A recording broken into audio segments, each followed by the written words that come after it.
Monsoon सत्र के अंदर बिल के ऊपर बिल पास हो रहे हैं। डिस्कशन के बिना डेमोक्रेसी के अंदर पहली बार देखा जा रहा है। ऐसा कैसा हो रहा है सांसद जी, क्यों हो रहा है ये? प्रधानमंत्री से लेकर नीचे तक का नेतृत्व जो मंत्रिमंडल है वो सारे इनसे विपक्ष वालों से, मुखिया से, सबसे बात कर रहे हैं कि आप मांग रखो, आपकी कोई प्रॉब्लम है तो उसका हम जवाब दे सकते हैं। डिमांड ये बता नहीं रहे हैं। अब आपकी बात भी सही है, डिस्कशन से कुछ सुधार हो सकता है, लेकिन ये जब कुछ कर ही नहीं रहे हैं तो कुछ तो करना ही पड़ेगा। 2 साल पहले चुनाव के समय आपसे पहले डिस्कशन हुआ था 370 पर। तब आपने बोला था कि राज्यसभा में हम नहीं है, जैसे ही आ जाएंगे पास कर देंगे। सबसे बड़ा जो मुद्दा है वो आपने भी क्लियर कर दिया है कि राज्यसभा में बहुमत नहीं होने के कारण अभी तक 370 का बिल लाया नहीं गया, नहीं तो वो वैसे भी पास शायद नहीं हो पाता। नहीं होता तो इसलिए वो अच्छा नहीं लगता। आप पहले से ये मानते हैं कि आपको जो बिल पास करना है वो तो करना है, फिर डिस्कशन का क्या फायदा है? नहीं, डिस्कशन का फायदा तो है ही कि कुछ नई बातें, हर व्यक्ति में अच्छाई है तो अच्छे व्यक्ति में बुराई भी है तो अच्छाई भी है। कुछ बातें निकल करके आती हैं तो अच्छा आदमी है वो सोचता है कि देश हित में, चाहे विपक्ष हो चाहे पक्ष हो, इधर से कोई भी बात रखी जाती है। ये नहीं कि डिस्कशन होता है तो विपक्ष ही सब कुछ रखता है। Rajnath ji essential defence services bill लेकर आए थे, उस समय भी डिस्कशन नहीं हुआ था, हो हल्ला चल रहा था, पूरा विश्व देखता है इन सब चीजों को। क्या इससे भारत की छवि खराब नहीं होती कि आप कुछ ना कुछ करके उनको मनाइए, उनसे डिस्कशन करिए, ये जो छवि है ये विश्व के अंदर ना जाए? देखो, ये छवि निश्चित रूप से विदेशों के हिसाब से, अन्य देशों के हिसाब से देखें तो भारत के लिए गलत है कि ऐसा नहीं होना चाहिए संसद के अंदर। इस हो हल्लड़ से किसको नुकसान हो रहा है?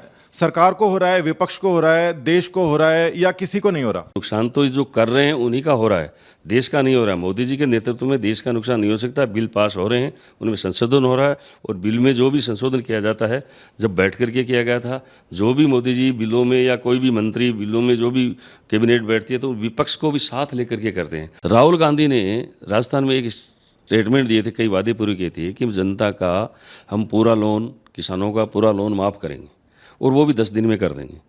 10 तक गिनती गिरी। लोगों ने सोचा कि ये गिनती सीख रहा है या गिनती पढ़ा रहा है। 10 गिनते ही कहा कि 10 दिन के अंदर हम पूरा लोग किसानों को माफ़ कर देंगे। दूसरा, इन्होंने ये कहा कि बिजली की दर बिल्कुल भी नहीं बढ़ाएंगे। तीसरा, इन्होंने कहा कि हम युवाओं को नौकरी देंगे, नौकरी जिनको नहीं मिलेगी उनको भत्ता देंगे 35 रुपये प्रति माह। उन्होंने तीनों ही वादों से मुकर गए। आज लोगों के वो वारंट निकल रहे हैं ज़मीन के, किसी के कुछ निकल रहा है, किसी के कुछ निकल रहा है बैंकों से। तो ये तीनों वादे में जनता लालच में आ गई, वोट डाल दिए, इन्होंने कुछ किया नहीं। तो आज जनता रो रही है, जनता का इन्होंने शोषण किया।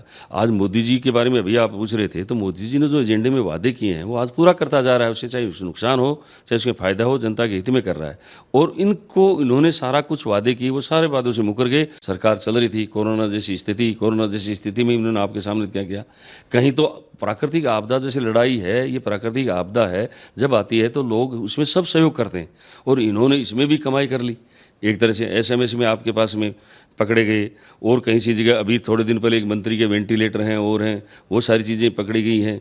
साथ में आपकी एक तरफ खड्डों में ये जो टिक्के हैं वो डाल रहे हैं, कुछ टिक्के तो यहाँ तक कि खाली लगा रहे हैं, कुछ को फेंक रहे हैं, और 1 करोड़ से ऊपर टिक्के मंजूर होते हैं। इन्होंने कहा कि ये टिक्के कम पड़ रहे हैं।